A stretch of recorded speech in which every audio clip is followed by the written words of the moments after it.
right. Welcome back to the Into Greatness podcast with Jason and Jolene. Guess which one I am. That's right. This week, Jolene, we're following up on a challenge because you challenged me on Friday the 13th. Yes. You know what is my jam on Friday the 13th? And you brought up something on that I didn't even know about. That it was more like a feminist. Yeah, Day of the Goddess, right? Day of the Goddess. I had no idea. Just thought it was about a guy in a hockey mask. So I followed that up a few weeks later with the Digital Sabbath Challenge. And this is something I did religiously every week. Started it when I did the 2021 Daily Stoic New You Challenge. It was just a way to kind of assess your life, what's working, what's not working, and get rid of the unnecessary distractions. And one of them was every week take a digital Sabbath. So that means for 24 hours, no phone, no social media, no computer. And that is a lot harder to do than one might think, especially in our modern world, as we were talking before I hit record here. But if you can get into the habit of it, I found it was something very beneficial, not like for my mental health, for my focus. You know, like it's funny how much time you waste just scrolling through a phone when you don't need to or anything like that, right? It's a habit. You know, it's funny you say that, like time you waste, because I think about, I was stopped at a stoplight one day and, you know, there's probably like a 45-second to minute and a half break where someone needs to stand at the light to cross at the crosswalk. There is like a generation of individuals that have grown up with phones. So I can't really name that, like maybe 30 and under right now in this day and age, but they actually couldn't stand there and wait for the light. They had to pull their phone out. And in the short amount of time, I'm not really sure what they would have been looking at, but it was a habit. It was a nervous response. It was like a crutch that they grabbed. They couldn't just stand and wait for the light to change. No, and I've seen many people like that. In fact, at my son's basketball game, I got a little annoyed. My wife had to tell me not to say something because you're there to watch your kids play. And there's like parents behind on TikTok. And I wanted to turn around like, the fuck are you doing? Wow. Like, this is your kid playing basketball. He's never going to be 11 again. He might score while you're scrolling through TikTok. The fuck's the matter with you? Yeah, but okay, so in our defense, not on TikTok, but this happens to me often, and I'll talk about that in this episode of the kinds of things that we're required to do. So sometimes at my kids' hockey games, it's the only times they're not like I'm actually sitting and I have my hands free. I'm not at work. I'm not making them food. I'm not getting them dressed in their hockey gear. So there's often times where me and a few other moms will sit there and we'll respond to emails at that time. We have this massive communication system for our hockey teams. We have to log them in online. We have to check all of the team information and who owes money for this and what basket we're doing for this tournament. So that's typically where I don't have notifications on my phone. So I have to go into the app to see if there's messages for most of mine. Like Instagram, I don't have notifications for, just my text messages come up, right? So when I go into this Team Snap app, I'm like, oh fuck, 47 messages per team because I haven't checked and everyone responds and you got like 20 kids on a team or whatever, right? So there I am like scrolling, okay, who do I owe money for what? What did I forget to answer to? And I'm like catching up on all that stuff. And that's the kind of stuff when you challenged me, I was like, I can't do this challenge unless I strategically make sure my life is entirely taken care of for that 24 hours because silly things like that consume a good like 13 minutes of my life to respond to both of the teams or something, you know? Well, and that's it. And that's where the challenge was good when I first started because it really made you, it was always on a weekend. Mm-hmm. It's like on a Sunday. Like pick a Saturday or a Sunday as a day to do it. Because obviously there's things like that, right? So as a way to kind of get you to think through your week, what do I need to do? When do I use this thing? And when can I step away from it and actually take it and not worry about your entire digital world falling apart, right? And it's amazing though when you can do that, how you realize what you're on there for that you need and what you're just on there for the sake, like you were saying, the people at the crosswalk, or I remember being in the park, and I would be guilty of it when Griffin was first born. He's playing with some other kids in the park and it's the first time all day I've had a chance just to kind of take a breather, but then I'm like, I'm not even scrolling through anything important on this. Yeah. Right? So why don't I just now, with my phone, especially since doing that, it's amazing how often I don't use it. Like I turn it off 7 o'clock at night quite often, 8 o'clock at night, leave it off for a whole period on the weekend when don't have work to do or going on an investigation. All my notifications are off, like you say, except for like the phone and the text. And it sits downstairs. Yeah. A lot of the time. And it's amazing too, when I did that, because that was the first challenge I'd done when I messaged you, put it out to you. I'd done it in several months. And I kept it off for the full 24 hours. I turned it on. I'm like, I wonder if I missed anything. Nope. turned it back off 5 minutes after it went on, and didn't come back on until Monday morning at 6:00. Amazing. So I love that. And then as you're talking, I'm like, my life is arranged very differently. I would be able to, from morning until dinner time, put my phone down, because I do. When I'm in sessions with clients, I'm not on my phone at all, except if they're texting me to either reschedule, something's come up, or they're down at the basement door and we got to let them in, because sometimes admin's not always there. But for the most part, I could, from morning until dinner, put my phone away. When my phone gets most active is when my kids go to bed, because that's the only time I can tend to all of the messages, paying my bills, doing all that stuff. So I'm kind of the opposite. You do a ton of work on digital stuff all day, right? So for you needing to undo that at the end of a day makes total sense. For me, I'm not really that digital. I mean, I definitely do stuff on my business page and on this page, but I could not do that for a day and it's not going to crush my business or anything, right? That's all just bonus material for people. So that's really interesting, right? Is you know, think about your guys' lives and when are you most active, right? Like I know when I'm at work, I'm busiest. I'm not scrolling and mindlessly doing things. Most people, if you were to look at, I love how they have that breakdown of like how much your screen time was, how much was social media apps, how much was, you know, different things. My Audible will count as screen time. So that's things to keep in mind or whatever. But, you know, think about the things that you do out of necessity, things that you do out of just like numbing out and trying to get in your own headspace. How much of it is you just like being really fucking nosy? Like social media, it's like, I want to know what so-and-so's doing today. Like they just like social media made stalking so much easier instead of just calling people and be like, how was your day? Nobody asks like how your day is anymore. I'm like, do we forget this basic question now? Like, I don't know. It's very interesting. Like I've definitely noticed that, especially even in the dating realm. Like nobody says, "How was your day?" I'm like, Or what's new? Yeah, fuck. It's never right. What's the basics, right? There's people too that are be like, well, when you have this off, how do you get a hold? What do I do? How do I get a hold of you? And I said, and I'm kind of like, well, you remember back, and this shows my generation, but when we were young and kids, and you had one phone in the house, and it was a rotary phone, so calling someone wasn't just like hitting a button, and if they didn't answer, you just phoned back in an hour. Or you went over their house and you knocked on the door. Can so-and-so come out and play? I know. And it's not the end of the world. Do you still have a landline, Jason? We finally did give that up. Oh, I still have one, you guys. I still have one. Nobody calls it but telemarketers. I know, and that's why we got rid of it. Yeah, but if I go to make a phone call from home, I use the landline. Yeah. Or else like my kid's dad will call and then he'll leave a message on the answering machine, or it'll say like Chad calling. So my kids will answer at that point. So that's actually a nicer way for him to be able to just call and talk to them without having to go through my cell phone. But for the most part, I don't need the landline. I just continue to have it. I don't think it's a ton of money, but still. I think it's cheap now. I had one friend for some reason that would always do text to call. Oh my God. At like 1 o'clock in the morning. And so I'd pick up the phone. It's like, Doug Herbert texting. And I'm like, is that your friend Doug that was stuck in the past? No, that's Carl. Oh, Carl.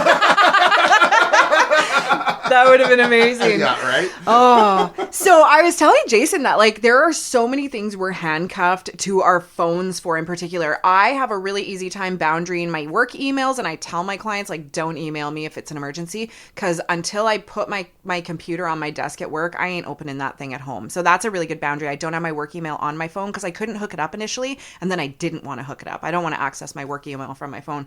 But there are so many things that I'm like, there are benefits to having a phone app for, but then they're also like, you're kind of handcuffed to it. So you say on a Sunday, take a digital detox. I'm like, man, that's when I'm loading up my grocery cart so I can pick up my groceries in the parking lot and not have to spend an hour with my kids in the grocery store, right? Yeah. There's other things, you know, even my Pilates, it has an app. You have to book everything online. Same with Pre-book. my yoga. Yeah, pre-book everything. And then you use the little scan bar to go in, which easily they could log me in without it. But it's all these little things that like remind you of the appointments. You're booking the appointments. You're looking at the schedules. You know, Jason and I were just talking, and our kids just got their report cards, and they're digital this year. So I got an email probably, I don't know, 4 or 5 days ago saying your child's report card's ready. And I'm a pretty resourced gal. I've got a computer. I'm on my phone regularly. And I did not open that email because I was like, I forget what that password is for the school district site. I'll get to it when I get to it. So it kept moving down on my email list unread. Finally opened it up yesterday. I printed them because I was at work with a printer, because I like to put these things in my kids' memory bins. I still have my old report cards that I look at, right? And Yeah, I do. Nostalgia. It is. But it's really, it's funny when you look at personality characteristics and stuff, and I'm like, yeah, my kindergarten teacher had that nailed, right? Yeah. But yeah, so I was really disappointed to see it was all digital because there are so many people that don't have the resources to do that. For me, I'm super eager to go through my report cards with my kids. I sit on the couch with them. I highlighted things the teachers had said, and they were really proud to go through that with me and to see the things that have been said. If I was not that eager, I'm not sure I would have even really been accessing that online. So there's probably a good handful of parents out there that just don't have the time or maybe the interest to even sit and look at the report cards, where if they were brought home in their backpacks, I think they would be looked at like much more. Well, they always do, because when we would get Griffins home, that's the one Yeah. that you open it up. Oh, there's a report card, and you look at it right away, right? And I think I get why we've moved so digital. Like we're worried about environment, paper trail, thing like that. But there's something lost. Like on that 24 hours, like I'm like you, I have Spotify on my phone. Yeah, the music's a I will big listen to one, music, guys. But I will sit and listen to vinyl. Right. And when I do that, I actually sit and I listen to the record. Just sit on the floor like I used to as a kid with the music playing. I just listen to it and get into it. Whereas when it's on Spotify, it's playing, it's in the background. I'm doing something else quite often, but Very true. right? There's something that's about that. And same with like, I'll watch a movie on Blu-ray. Yeah. And so there's the act of picking it out.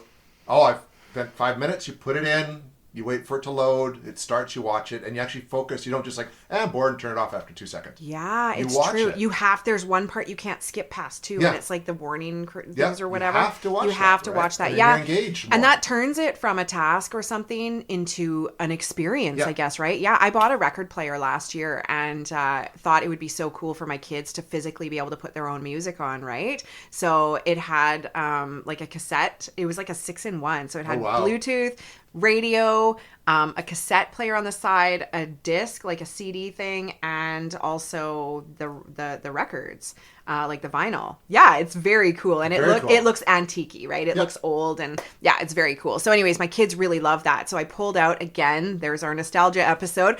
Pulled out my old massive CD case with a broken zipper because it was like so heavy. And all of my discs were in there with the matching covers for them, right? Oh, yeah. And yeah, my kids were putting on Tupac. They were putting on Snoop Dogg. They were like, "What's this one, Mom?" "Oh, this is a mix." I'm like, "Wow, not that one." Not that mix. Anything but that mix. Yeah, totally. It was so good though. Like they loved it. Yeah, and I loved it. And what I liked about that too with the vinyl, like I got it was like the old Iron Maiden Live After Death album. Yeah. But it's got the lyrics. Yes. Like you can actually open it's in a size that's big enough for me to read, so it's like a Right. lyric sheet. I'm like, this is great. Like you can actually learn the fucking lyrics again. Right. Instead of like, "Hold me closer, Tony Danza." Right? Tony Dancer? Yeah, it was Tiny Dancer. Like, come on. But you know what I mean? Like there's just something about that makes I find those 24 hours become less. The day becomes more of an experience. Yeah. Than being present for it. Yeah, and I think the other thing that's, something to be said, like you were out in the bush going on a walk, and that's when this really kind of came to you. It's really easy for us to detach. So that was my first response. I was like, if the rest of my life is taken care of, and I can actually like set time aside knowing that either Saturday I preload some of the stuff, like do my grocery shopping a day earlier, things like that. Like I could definitely plan to do that. And I should. This will be my challenge this year. I really need to. Because, my DMs are just blowing up.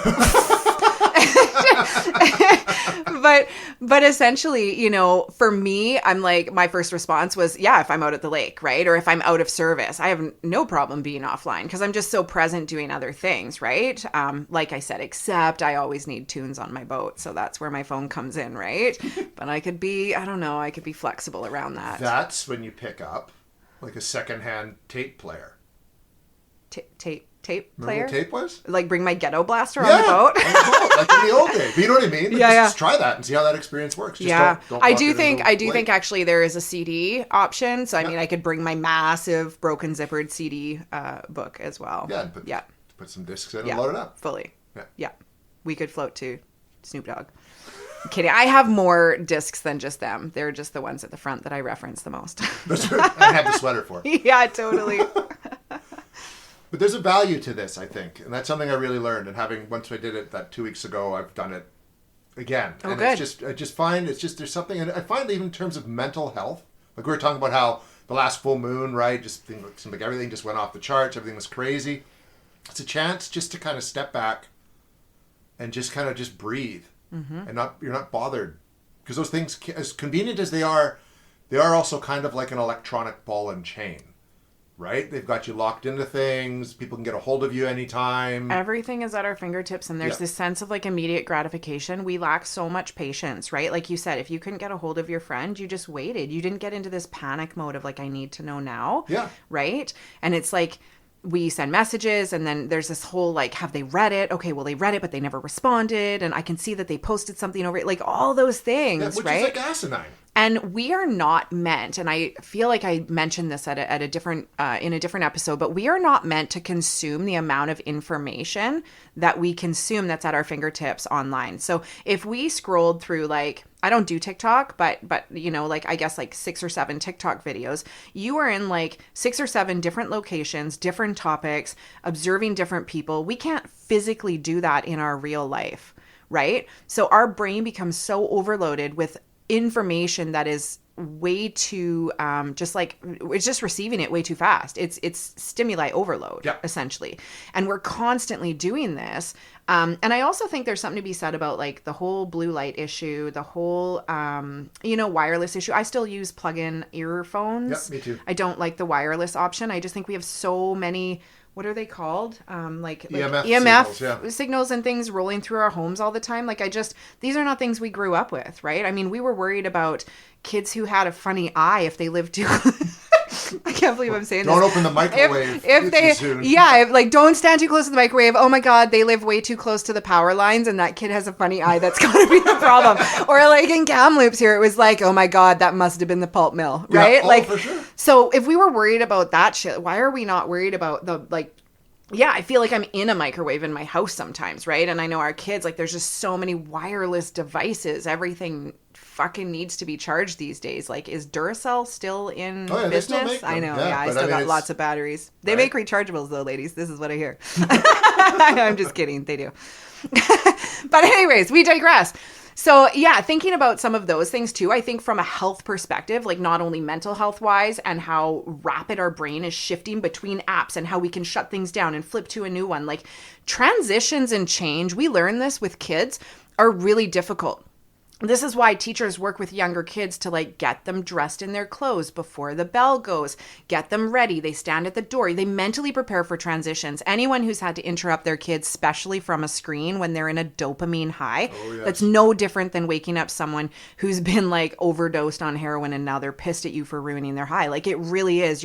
Or, you know, like catching someone in the middle of a sneeze, you know, like you're literally ruining that peak moment for people. And we have a hard time with transitions and change to begin with. So we are going through rapid transition and changes, flipping through apps on our phone, right? And then if you have notifications on, which I'm a shiny object girl, like listen to me in these episodes. Sometimes I get like something over here and over there and I'll like the batteries thing, right? So if I have notifications rolling down on my phone while I'm writing a message, sometimes I would stop in the middle of that message, quickly answer that one. It is the wildest thing to let your brain multitask all those things. And I do it because my brain can do it. And that's why I actually have to discipline away from that and shut notifications off and intentionally go in and like go into the app to see if there's something there. I get mad when that happens. I'm texting someone and suddenly this other one comes up and I should be like, for fuck's sake, let me finish. Oh, and like, for me, I'm just like, oh, yeah. Like because I mean, it's no different than my 3 kids interrupting me for all the 3 different things at the same time, right? Yeah, and that's like fucking exhausting. I'm like tired thinking about it right now because it's like happening in my head, right? Yeah. And I think, and you're right, I'm glad you mentioned the dopamine high, because there was a great documentary on Netflix called The Social Dilemma. I heard about that, yeah. It's amazing. And it's one of those things where it's like the algorithm does learn your habits and behaviors. And then the whole purpose of that algorithm is to keep you hooked. Right. And in the show, they were talking about how this one character person in the show would like just quit Facebook, and so but didn't delete it. Yeah, but stopped going on, and so the algorithm would start sending him notifications, but it was notifications not for him. It was like, oh, your buddy so and so did this, or your buddy so and so replied to that, and I thought it was a bit of BS until I turned off the notifications on Facebook, and I went in one morning. It's like, you have 52 notifications. I'm like, I haven't posted in 3 days, but it was all unrelated to anything I was doing. It was just stuff that had I had the notifications on would have dinged to lure me back in. Wow, And clever. That really pissed me off. Yeah, I know. It's almost insidious what the creators of this are doing. Yeah, that's interesting. Wow. Yeah, I never watched that. I'm just not a big TV person. Otherwise, I probably would have. Like, I think the content would kind of fascinate me. I do know of a lot of people who just go on these massive like hiatuses and they just like delete everything or like take all their pictures off or they just like disappear for a while. And I'm like, I mean, that's super commendable. I kind of am just like, meh, my stuff is there. I'd kind of pay attention to it lots. Sometimes I'm posting lots for my business page and not on my personal. And it really depends. Like, I don't feel overwhelmed by it. I also think for me, it is a piece of like my social life because I don't have a lot of physical contact with friends and things like that, or, you know, outside of my work and motherhood life. So sometimes I just like that connection piece. The extrovert in me likes that. And it's just easily accessible. And again, the nostalgia episode, I've had so many people emailing me fun things, old friends from high school and stuff. So I love that shit. Like, I'm a sucker for that.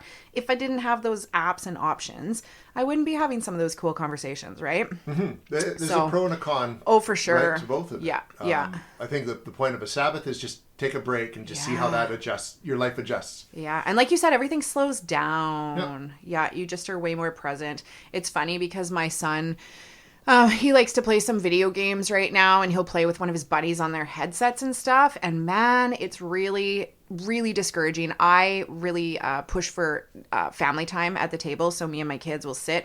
And I cannot keep that kid in his seat because he wants to just scarf his food and run back. Even when I've told him, no, your time's done. Mm-hmm. He still habitually is like, but I want to go back. And I'm like, it's so powerful, right? for it's sure. An addictive thing. For sure. We have that with our son. I'm glad. Like, he recently started playing basketball, which was great because that means he's doing something else that's not strictly related to the video games. And he has these 3 friends that's all they want to do. Yep.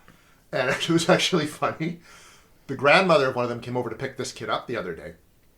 And my wife's telling them, oh, yeah, you know, like they did their video game thing. But then they went outside and they played basketball. And the grandmother's like, how'd you get them to do that? And I just sort of said, we didn't give them a choice. Yeah, there's no choice. I know. And that's right? The same with my kids. They're so physical. It's like we've got hockey, you know, like that's one of my rules. Get outside. I don't care what you play, but you got 20 minutes, right? Yeah. We've got basketball hoops, bikes, rollerblades, whatever. It's getting nice out now. So that's kind of nice, There's right? dirt, just roll in it. For sure. Works. Yeah, whatever. Go walk to the mailbox, right? I don't care. Like, jump on the Frosty trampoline, whatever, that I didn't have time to take down last year. We talked about that, right?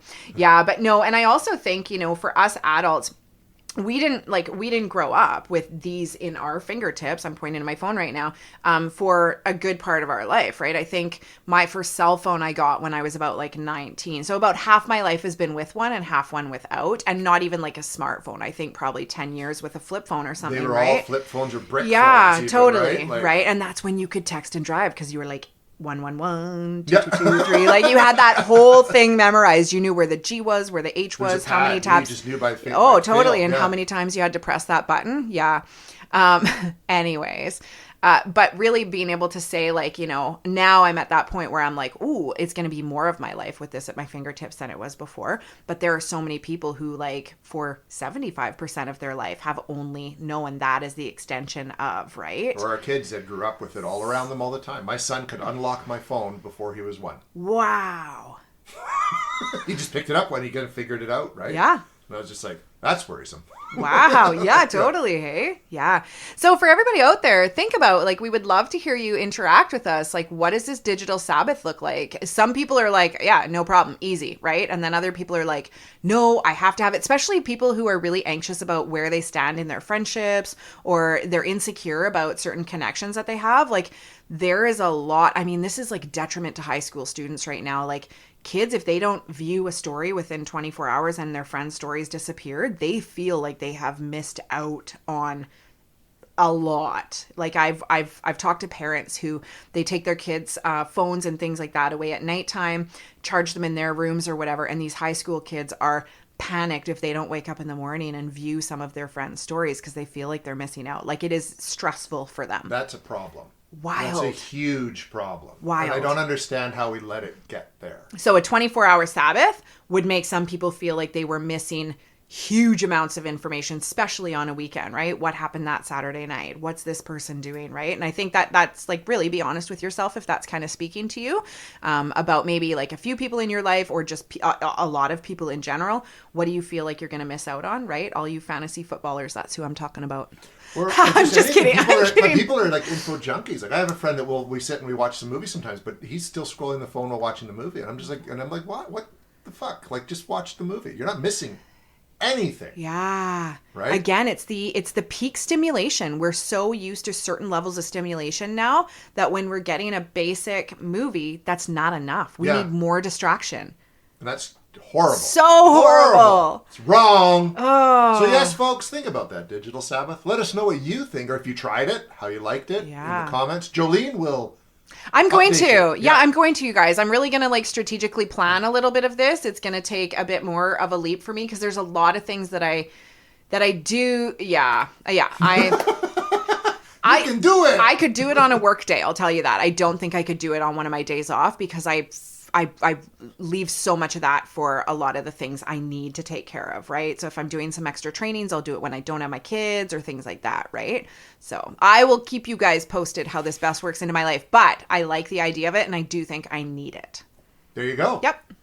Well, that wraps up this week's episode. We'll be back next week with your new favorite episode. Until then, I'm Jason. And I'm Jolene. Talk to you soon.